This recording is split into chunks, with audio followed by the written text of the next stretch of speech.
Hello मेरे चांद सितारों, एक बार फिर से स्वागत है आपके अपने प्यारे से यूट्यूब चैनल मोहित पांडे क्लासेस पर। तो मेरे चांद सितारों, आज एक वीडियो लेकर फिर से हाजिर हैं आप लोग के सामने। आज का हमारा टॉपिक है गतिज ऊर्जा। अंग्रेजी वाले का कहते हैं, पापक परियाँ जो अंग्रेजी मीडियम वाली हैं वो लोग इसको क्या बोलती हैं, काइनेटिक एनर्जी।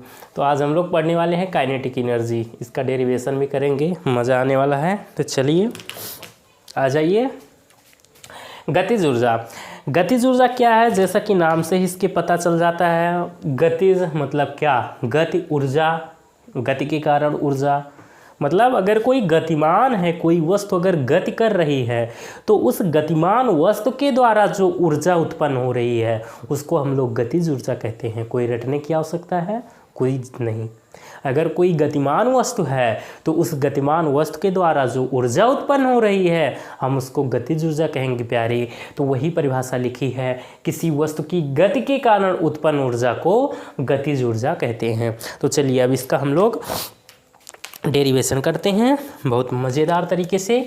मान लो आपका कोई वस्तु है, एक यम द्रव्यमान की, ठीक, ये गति करना शुरू की, यहाँ पर पहुँचाइए तो द्रव्यमान कितना हो गया, यम ही रहेगा। गति करने से द्रव्यमान कम थोड़ी हो जाएगा। अब आप मान लो 5 कुंटल के हो, गति करने लगे और फिर तो आपका 10 कुंटल हो जाएगा वेट आपका, नहीं 5 कुंटल के रहोगे।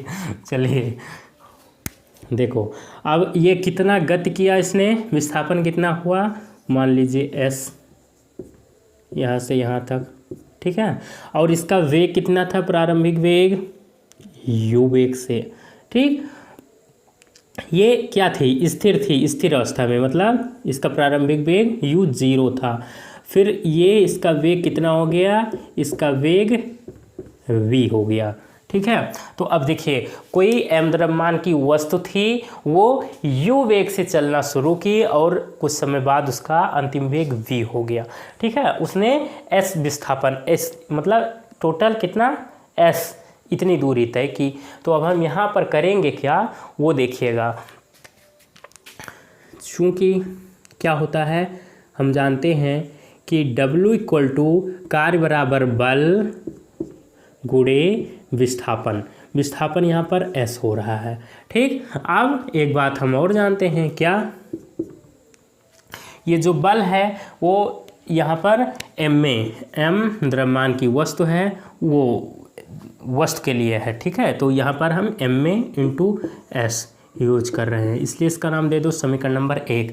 यहाँ तक क्लियर है। हमने क्या किया, बल बराबर कार्य बराबर बल गुणे विस्थापन फार्मूला यूज किया। f का मान आप लोग जानते हैं, फार्मूला पढ़े हैं, f बराबर m में, तो f के जगह हमने m में रख लिया, ठीक। अब हम यहाँ पर लगाएंगे गति का तृतीय समीकरण। गति के तृतीय समीकरण से, गति का तृतीय समीकरण क्या बोलता प्यारे, v² equal to u² plus 2as, ठीक है। अब देखो v स्क्वायर, तो v² रहेगा आपका, u तो आपका 0 हो जाएगा क्योंकि प्रारंभिक वेग तो 0 था उसका, प्लस 2as। अपने को क्या चाहिए, अपने को as चाहिए, ठीक है। क्या चाहिए, as। तो ये v²/2 हो जाएगा। 0 का मतलब कुछ नहीं है, ऐसे एक बार ऐसे लिख लो कि v² बराबर 2as, ठीक है।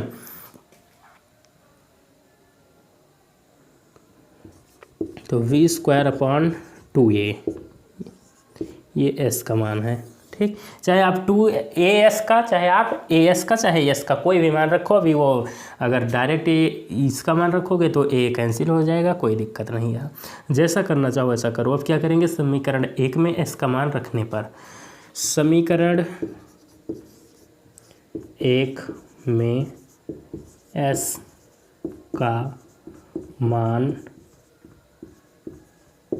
रखने पर, रखिए। समीकरण नंबर 1 क्या है, W बराबर ma इंटू s, इसका मान कितना, v² अपॉन 2a, v²/2a। ए से ए बर्बाद हो गया तो W = 1/2 mv²। अब ये कार्य देखो, कोई द्रव्यमान की वस्तु है, वो v वेग से गतिमान है, तो ठीक है। तो ये किसी वस्तु के लिए आया है भैया, द्रव्यमान की वस्तु के लिए। तो ये आपका जो कार्य है वो काइनेटिक एनर्जी के रूप में भैया यहाँ पर ये इसको बोला जाएगा। इसको के नाम दे सकते हो या केवल के, 12 mv²। तो कोई द्रव्यमान की वस्तु वे वेग से गतिमान है, तो इसके द्वारा जो उत्पन्न भैया ऊर्जा है वो गतिज ऊर्जा होगी। ठीक, तो काइनेटिक एनर्जी = 1/2 mv²। कैसे आया आपको पता चल गया। एक बार पूरी कहानी फिर से समझ लो। कोई द्रव्यमान की वस्तु थी, u वेग से भैया उसने चलना शुरू किया, मतलब उसका प्रारंभिक वेग 0 था, स्थिर थी। उसने शुरू किया चलना, उसका अंतिम वेग वहाँ पर पहुँच गया v। ठीक है, उसने s इतना विस्थापन किया। ठीक है, हमने क्या किया, हमने कार्य का फार्मूला पढ़ा है, कार्य बराबर बल गुणे विस्थापन। ठीक है, बल अब देखो W = अब F का मान हम जानते हैं, पढ़े हैं फार्मूला F = ma। तो F की जगह हमने ma लिख दिया और इंटू में s। गति का हमने तृतीय समीकरण यूज किया।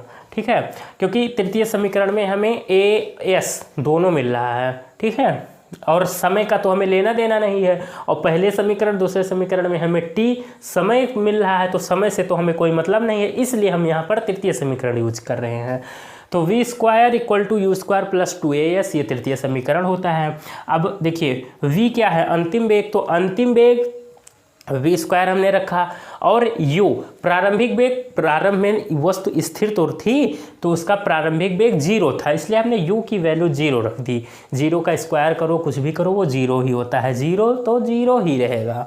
और 2as, तो हमें क्या चाहिए, हमें तो चाहे as ले लो एक ही बार में, चाहे s ले लो, केवल s ले लो। तो हम क्या किए हैं, s का मान निकाले यहाँ पर। तो v² ये 2a इधर आ गया, तो s का मान निकल गया यहाँ से v² 2a। हमने ये मान उठा करके समीकरण नंबर 1 में s की जगह रख दिया। तो W = ma v² 2a। a से a बर्बाद हो गया, कैंसिल हो गया। W = 12 mv²। अब देखो m द्रव्यमान की वस्तु द्वारा v वेग से अगर गतिमान है, तो उसके द्वारा जो ऊर्जा उत्पन्न हो रही है उसको हम लोग गतिज ऊर्जा कहेंगे यहाँ पर। तो ये आपका W ये काइनेटिक एनर्जी में चेंज हो गया। ठीक, तो ये आपका काइनेटिक एनर्जी = 12 mv²। इस तरीके से आपका ये फार्मूला प्रूव हो चुका है। मैं साइड हो रहा हूँ, इसका आप लोग स्क्रीनशॉट लेना चाहें तो ले सकते हैं भैया, बिना किसी जोर ज़बरदस्ती किसी दबाव के। ले लिया, चलिए। तो प्यारे वीडियो कैसा लगा, अगर अच्छा लगा हो तो लाइक कीजिए, कोई भी डाउट हो तो कमेंट करके बताइएगा। इसी तरीके का वीडियो पाने के लिए चैनल को सब्सक्राइब कीजिए। मिलेंगे एक नए शानदार वीडियो में। Bye bye, see you.